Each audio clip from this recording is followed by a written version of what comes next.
Thank you so much for watching my show, William Wallace for America. Thanks for watching my interviews. As you all know, one of the things that I believe in on my platform is that the best way to fix our country and our state is to start right in our own communities. So that's why you always see me going back to our community. With me in this interview is Hans Liljeberg, who's running for Council District 5 in Jefferson Parish. And the reason why I think this is so important to interview him is not just about what's going on in this community, but also I think there's a key thing here that he's going to answer, one of which is why is he stepping down from being a judge to going down to what, in my opinion, would be a much lower position. I'm saying it that way. I'm simplifying it a little bit so it's easier to understand. But it is a question to ask, why would somebody want to step down? Most time these days, we think of politicians as always trying to step up, and they're always working their way up the ladder. We always hear that. In this case, he'll answer that question. Second thing is, what does he think that he can contribute to the community, his community, going from being a judge and in legal matters to going into something in the community?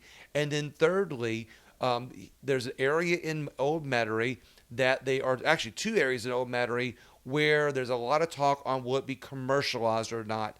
Old Metarie's I think in a turning point right now where it's a great place to live, but if you put too much commercial in there, will it bring down home values?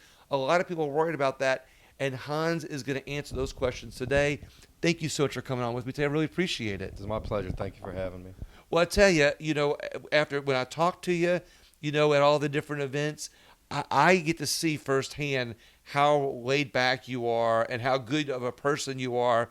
And I think that's important for the people to see that in a public servant. Thank you. That's actually one of the reasons, one of the big compliments I got as a judge for 20 years was just the attitude that I brought to the bench was not, some judges kind of lets it go to their head.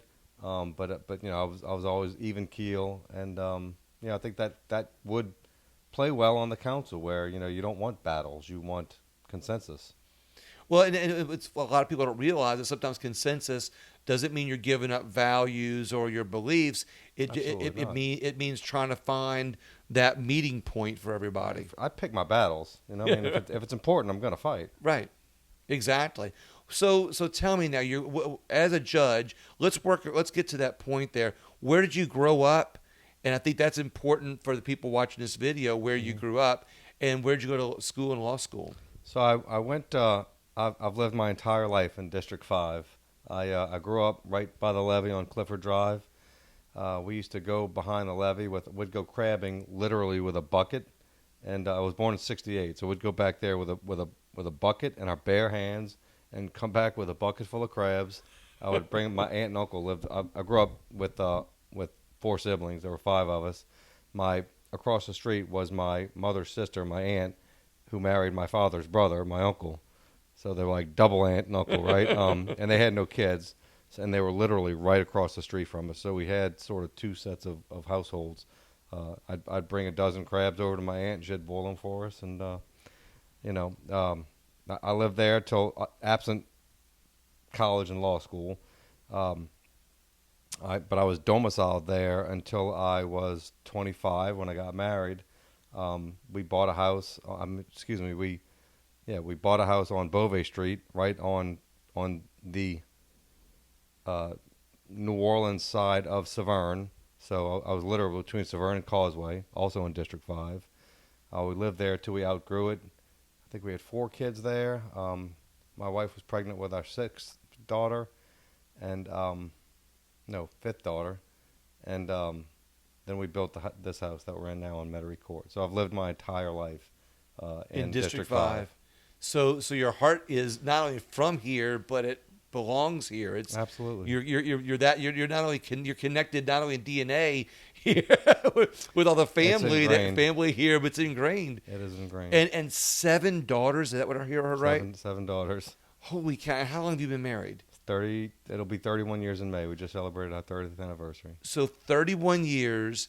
And 7 daughters. Not only have you had to learn to live with one woman, you've had to learn how to live with 7. And I don't mean that negatively at all whatsoever. Look, and they're strong-willed women as well. I have doctors and lawyers, managers. I mean, these, my daughters are, they're not one of them is a, they're all strong-willed, strong women.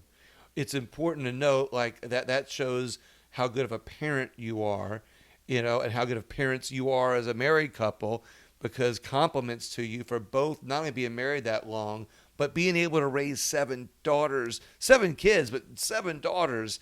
And, I can only imagine. Again, somebody has said you're qualified to be a judge. You're qualified to be on the council if you can manage that household.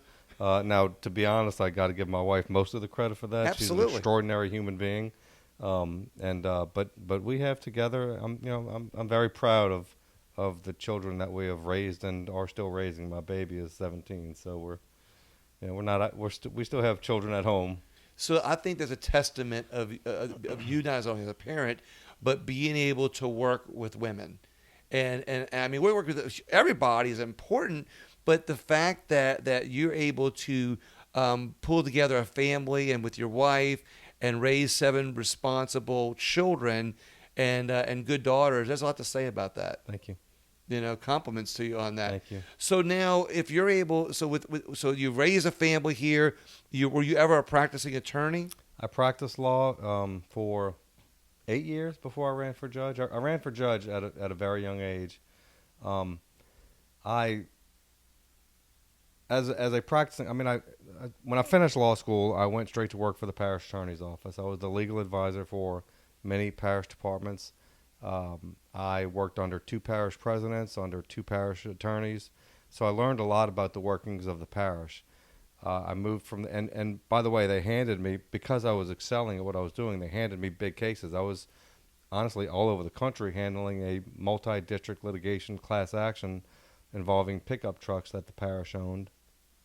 I was appointed by a court in Pennsylvania, I believe, by a federal court in Pennsylvania to be one of the class representatives for every governmental entity in the nation. There were 4 representatives appointed all over the nation, and the 4 of us, and Jefferson Parish, through me, was appointed to be a class representative of every governmental body in the nation, state, county, cities. We were the government representatives, the 4 of us. I moved from there to the district attorney's office, where I prosecuted felonies, but I also was in charge of the drug asset forfeiture unit. In short order, Jefferson Parish became the go-to place for every district attorney's office in the entire state. Narcotics and addiction units all over the state. The Louisiana District Attorneys Association would come to Jefferson Parish, to me and my investigators, to figure out exactly what they were doing in seizing assets from drug dealers. So we really did fantastic work seizing assets from drug dealers. You remember the Downs Lounge? I do remember the Downs Lounge. The nasty strip joint that Right. you have to pass when you're going to our flagship Jefferson Parish Park. Exactly. Lafreniere Park. That's no longer there. The reason it's no longer there is because they were selling drugs out of it, and we seized it and sold it. So I think the building's not. I don't think the building's there anymore, is it? No, we literally seized the property and sold it. Okay.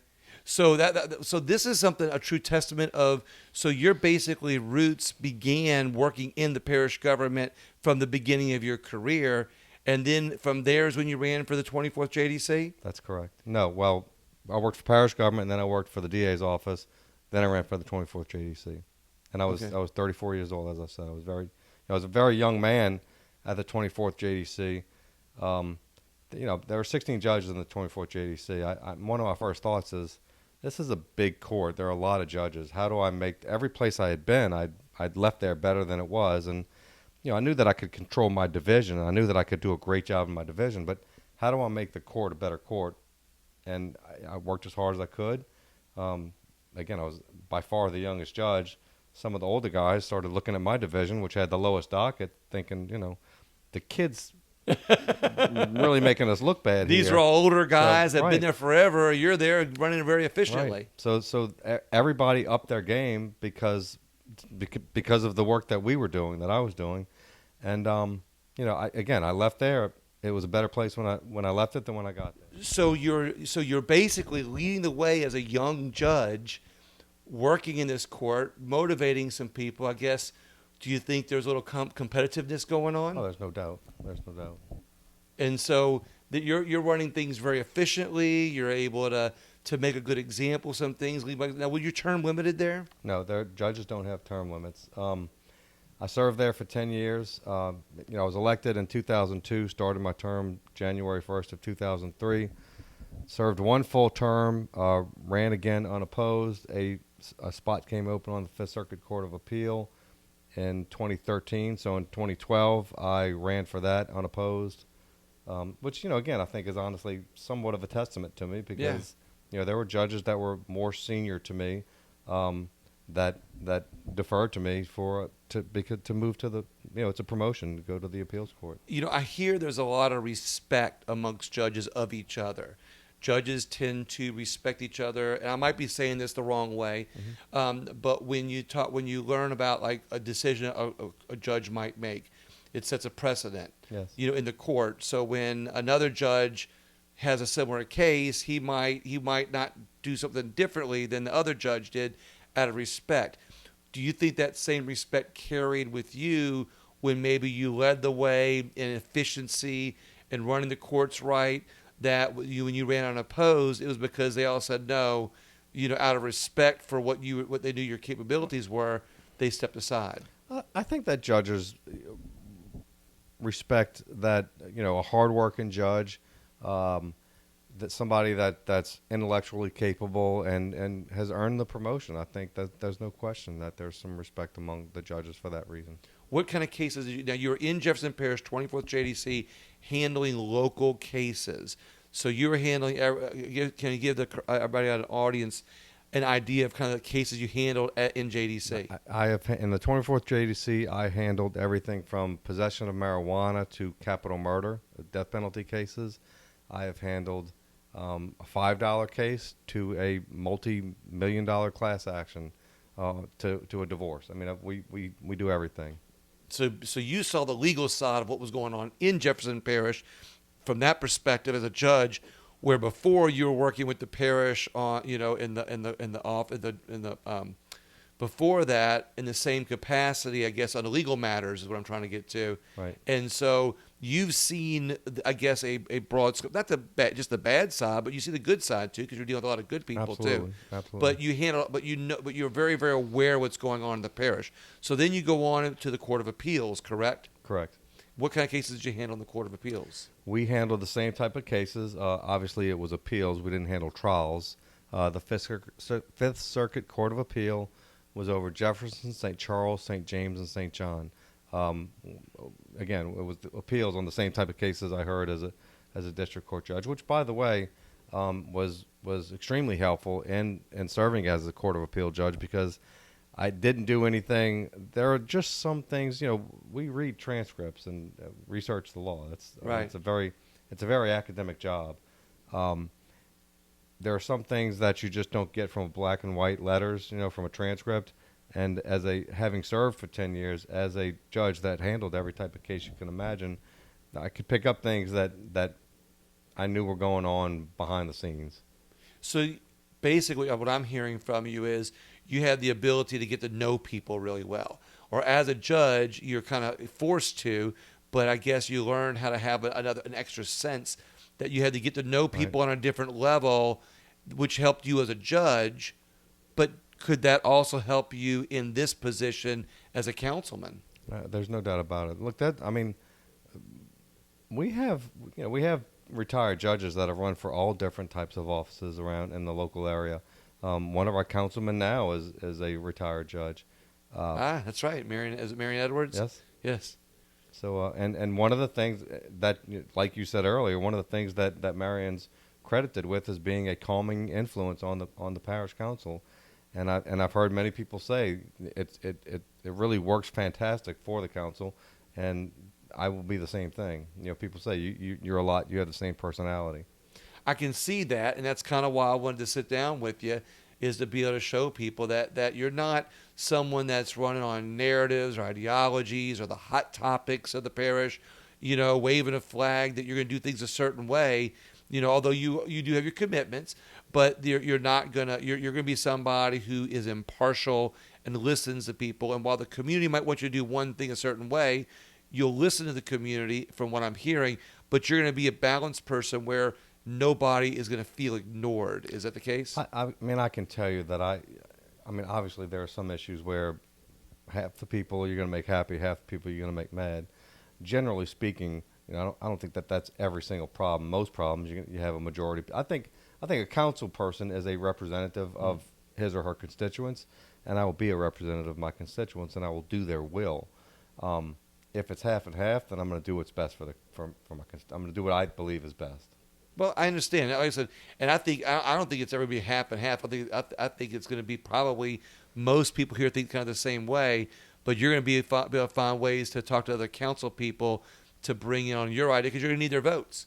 Well, I mean, I'll give you an example. I heard a story at a forum recently where they were talking about changing the street lights from the yellow bulbs to the LED bulbs. Mm-hmm. Who thinks we should change them to LED bulbs? Half the hands went up. Who thinks we should keep the bulbs that we have? Half the hands went up. So it's that kind of thing. I think that there are some things that when you make 50 people happy, you're making 50 people mad. But the other thing that comes into there is, and this is another good question for you, you got to look at the money. I mean, does it make financial sense on some of these votes? Mm-hmm. If it's half and half, are you willing to go do the work to go and look at the other factors that might play an important role in the decisions? Again, I have a 30-year history in public service. I've always been very fiscally responsible and fiscally conservative. I mean, the Fifth Circuit has a $7 million budget and over 50 employees. The 24th JDC has over $100 million budget with over 100 employees. We didn't spend money that we didn't need to spend. I think that, in the example I just gave you, it's obviously cheaper to leave the bulbs we have, and if half of the people like it, and half the people don't, the bulbs we have stays because it's cheaper. Exactly. And honestly, even as a district court judge, some of that factors into, if somebody commits a horrendous crime and they need to do time, I got no problem with that. I was criticized a lot as being draconian and sentencing people too harshly. But a factor that you think of as a district judge that you don't think of as a regular everyday citizen is, what's this going to cost the state? We're going to have to house this person. We're going to have to pay for their medical. I mean, their kids are now without a breadwinner. Right. What is the financial impact of what I'm doing by putting this person away for a long time? And it's got to be worth it. It's usually a pretty easy decision, right? At that point, but sometimes it's not, depending on the crime. But now in that case, it's an easy decision. But in the case of the council, what I'm hearing is that you're going to listen, you're going to look at all the factors, you're going to see how it affects the community in a positive way, and because you are a fair-minded person, you bring a sense of calm, to the council. That from being a judge, it's going to be something that you're going to take the time to make a good decision on. Absolutely. So let's talk about what some people want to know is, why would you step down from being a judge, which is a very high esteemed position?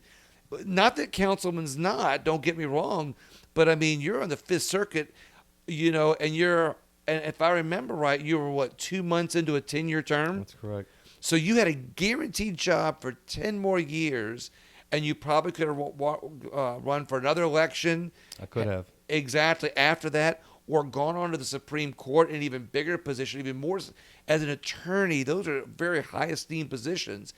Again, not that council's not. It's a very important position on council because it's the community we live in. But you're taking a step down, not trying to make a step up. A good friend of mine, when I made this decision, said, I scratched his head and said, I think that council person is not as prestigious as judge. Why would you want to do that? And honestly, William, I'm not doing what I do for prestige. I don't care about prestige. I don't need the title judge. Like I said, I grew up in this community. I grew up in District 5. I bought my first house in District 5. I built my first and only house in District 5. I have 4 siblings that were raised in District 5.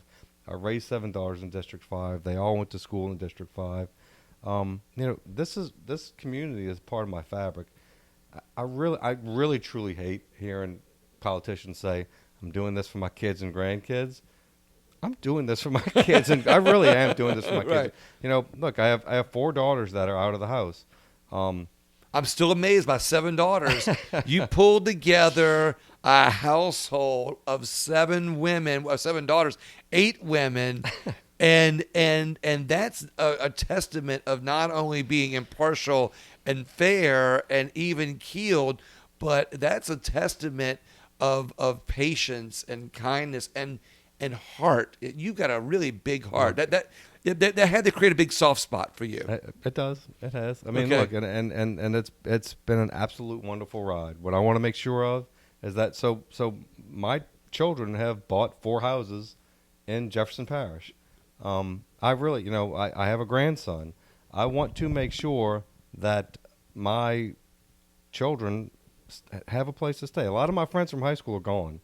My 2 best friends from high school, one's in Chicago, one's in Texas. I mean, I don't want that. I want them, I want my kids to have a place right here, and I want this community to be the best possible community it can be. I really do. And so is that the main reason why you stepped down from being a judge, prestige position, to being a council person, which is an important position? I mean, look, don't get me wrong. We did good work on the Fifth Circuit Court of Appeal. We had jurisdiction over 4 parishes, and it's one of the, again, that when I'm digressing a little bit, but when COVID hit, the Fifth Circuit courts were scrambling on what to do. The Fifth Circuit Court of Appeal, we moved to Zoom oral argument. That was the only change we made because we were so far technologically advanced over every court, including the Supreme Court. I mean, we are so much farther along than any court. So again, that I left that court better than when I came there 10 years ago. You left 24th JDC better than you left when you got there. You left 5th District better when you got there. You're taking what some DA's people say. office better than when I got there. I left the parish attorney's office better than when I got there. I mean, I've improved. I'm proud of it. I'm proud of the work that I've done everywhere that I've been, and so one of the reasons that I'm stepping down to run for this position is what I just told you, that this community is my fabric. Another reason is I've been in the judiciary for 20 years. The appeals court, as I said, is a very academic job, and we really did do good work, and there are great judges over there. I'm 55 years old. I'm ready to roll up my sleeves and make my community a better place. I mean, I really do want to. That's a very academic job. Reading and writing. That's all we do. You We have don't to roll up your sleeves there. You can wear your sleeves down and yes. a suit and stay clean and I'm pretty. in a nice air-conditioned conference room, reading and writing all Here, day. you're going to be getting phone calls about something that you might have to roll up your sleeves and go pick up some trash. I was talking to the councilwoman that holds the seat now, and she said, I can't. Every time I go to the grocery store, it takes me 3 hours. My husband won't even go to the grocery with me, and I can't wait. I mean, I really mean that. Like, I can't wait to make my community a better place. I want to know what people think. I want to know what people have to say because I want to make it better.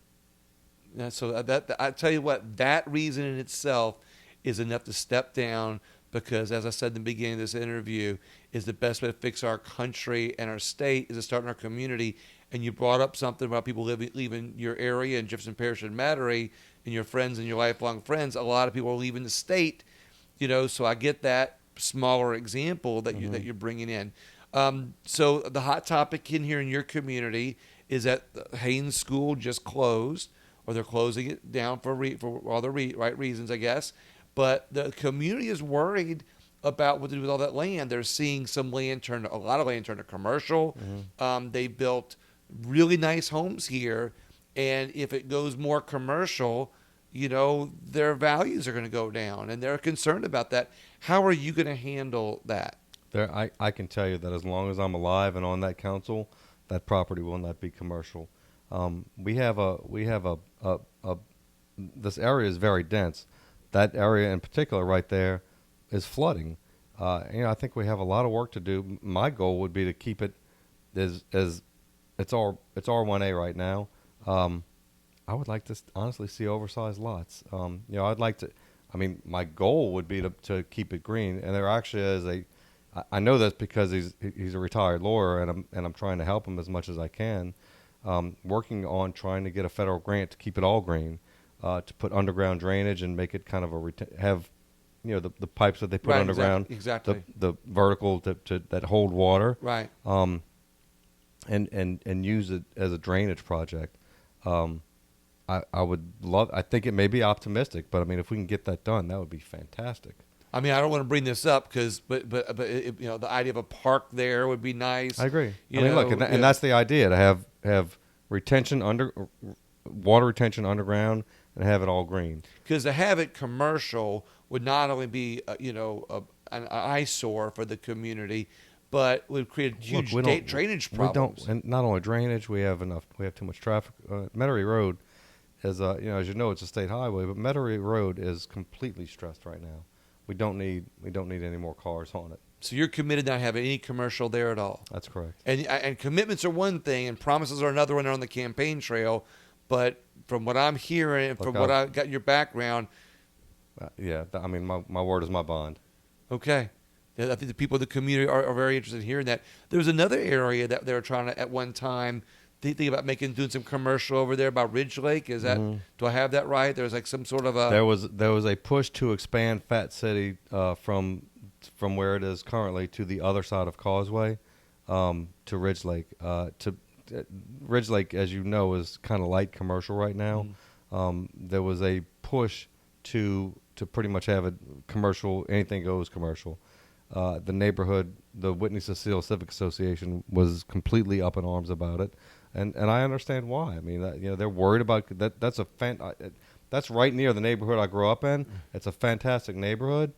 They're concerned about commercial creep, as they should be, and I would do whatever I can do to stop that. Ridge Lake is fine, just like it is. Right, exactly. I mean, it's you can't tear down what's there, but you can stop. It's a buffer. Creep. It was designed to be a buffer, light commercial, exactly. Which is from Causeway, which it is, and and it's fine. The people are happy. The property values are good. We don't need to make any changes there. So I want to have you have a chance to say some things. I mean, I know you have been, but anything that I haven't asked you about. Is there anything in this area that's important to you? You've said a lot of important things, but is there anything that comes to your mind that I haven't asked you that you feel important that people should know? In the 30 years that I've been in public service, one of the things that I've dealt with overriding is crime. In the 30 years that I've worked in public service, I've made a lot of contacts. I've made a lot of associations. Over the 30 years I've worked in public service, I've enjoyed the support of Sheriff Lee, Sheriff Norman, and Sheriff LaPinto. When I was a drug asset forfeiture prosecutor, Sheriff LaPinto was a narcotics detective. We worked closely seizing assets from drug dealers. By the way, if you want to stop the drug trade, take the profit out of it. Yeah, right. I mean, that's what we were doing, and I worked closely with them back then to do it, and I plan on continuing to work closely with them to curb crime. Now, I understand that the council is not a law enforcement body. I understand that the sheriff is responsible for law enforcement, and he's done a great job with it. But I think the parish can do a lot. And I believe that drugs factor into every single crime out there. If there's a burglary that has nothing to do with drugs, somebody's trying to feed their habit. I mean, having dealt with crime my entire life, adult life, drugs factor into every single crime, whether it be a drug crime or any other crime. Drugs factor into it some kind of way. Where there's drugs, there's blight. Where there's blight, code enforcement should be involved. That's the parish. I think the parish can work closely in tandem with the sheriff's office to curb blight, which is drugs, which helps curbing crime. Many civic associations have put cameras around, working closely with the sheriff's office. The parish can help fund those things. License plate recognition cameras, and that's being done, as it's already being done around the parish. I would continue that. I think there's a lot that the parish can do to supplement and help the sheriff by working alongside with him. And I've done that with Sheriff LaPinto, and I will continue to work alongside with them to try to help. The connection that I'm gonna make here, from what I've heard you say, two different things, is one as working as in the 24th JDC and being the appellate on the appellate court. Was District 5? Is that what's okay? Fifth Circuit. Fifth Circuit. You've seen crime from the other side. You've seen how much crime, where, because it's all collecting in your courts. And most people, even in your area, they hear about the crime only when it's on the news or on their street. As a parish councilman, you're going to have it in the back of your mind how possible it is for crime to creep in. So it sounds to me like you're going to do some things that are going to stop it or help prevent it before it even gets to be a problem, because you already know about it. That's my goal. And I've not only have I seen it from the side of from the judiciary, I've seen it as a prosecutor. I mean, I work very closely with the police to obviously that was after the crime was committed, but I've definitely seen the dark side of life. Okay. And I would like to.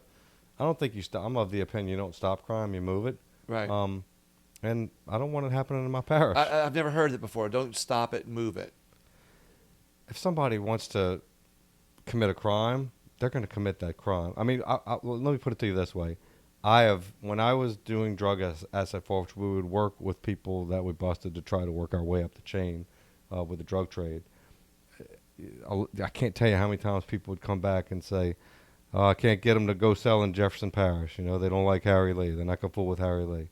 I think that there's a lot that if you show that you don't tolerate crime, it goes elsewhere. They go to somewhere that will. It's analogous crime. to deter it. Right. You're going to deter it from happening in Jefferson Parish. We already know it's happening next door, and and if you can stop it here, and move it, so to speak, you deter it from happening here by having good policies, good streets, right. The crime cameras. If things there's a on the high end a 5-minute response time, and if you get caught, you're going to jail. I'm going to go somewhere where the response time is slow, and I won't go to jail. What are some of the first things you're going to do when you get in that office? Everything I just said. I mean, one of the first thing I would do is get with the sheriff, see what we can do to enhance his. I actually met with the sheriff about running for this, and he told me that he is more interested in legislators, because who's in the legislature, even in different parishes, because he works more closely with legislators than parish council. I would like to change that. I mean, I would like to work closely with him and help him curb crime in our parish, and I believe that I can do that. I love this. What? Anything else? Anything else that comes to your mind? That's the big one. I love this. I still think that you, having been here for all these years and raising a family here, is and not only that, but fighting crime the way you've done on the bench is one of your biggest testaments for this area. Thank you. In District 5, Jennifer Van Rankin, the current councilwoman, who's term limited, has done great things in Bucktown. She's made a lot of strides in Bucktown. I would like to continue with what she's done. I'm mindful of the neighbors around there. I'm mindful of the businesses.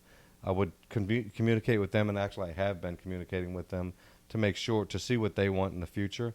But by and large, I like what she's doing out there. She's done a great job. Fat City, I think, is a hidden gem. Fat City it's close to the city. It's close to the lake. It's close to the airport. It's got groceries. It's got outstanding restaurants. I mean, it has residential. It has a brand new sheriff's substation. It has the bones to be a great walkable neighborhood. It has the bones to be a warehouse district where yuppies can come and raise families in right. a walkable, safe neighborhood. That's I would love to see. I've seen plans for what's called Midtown Metairie, which is essentially what I'm describing to you. I'm the Metairie Business Development District. I don't know if you're familiar with them, but it's a thriving group of business owners in Fat City, and they are committed. They are stakeholders in that area. They're all extremely impressive. entrepreneurs, and I would love to find their vision and help them accomplish their vision for Fat City. In fact, I was driving around with one of them recently, and she was showing me all the work they've done. Really amazing things over there. We have a lot of work to do, but they've done amazing things. And she said, we have a pocket park here, and we bought all this green space over here. We're going to make that like a soccer field. And she's going around showing me all these pocket parks and green space. And at some point I said, I'm surprised that y'all want all of these, all this green space. And she goes, you don't like all this green space? I said, I love it. I mean, personally, I'm a fan. But I mean, I would think as an entrepreneur, grass How do we carve this up and make it into the grass model? Exactly. Okay. Grass doesn't make any money.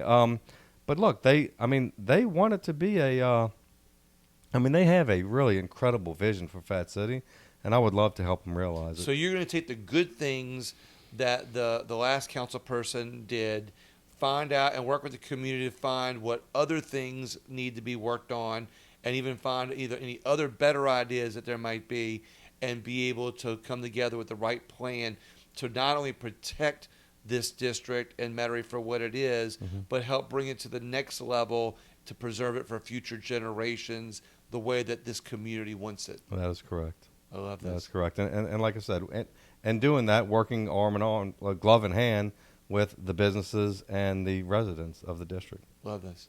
Hans, I don't know that we can say it much better than that. Well, thank you. Thank you very much for your time. I really appreciate it. Thank you so much. Everybody else, please share the video, share the interview with somebody that either lives in District 5 or for my nationwide listeners. This is an example of what's happening in this community, but you can also see if it's something that's happening in your community, get some other ideas for it. Share it. Thank you so much. And please check out the platform, William Wallace for America, on all podcast apps and on YouTube and Rumble. Thank you so much.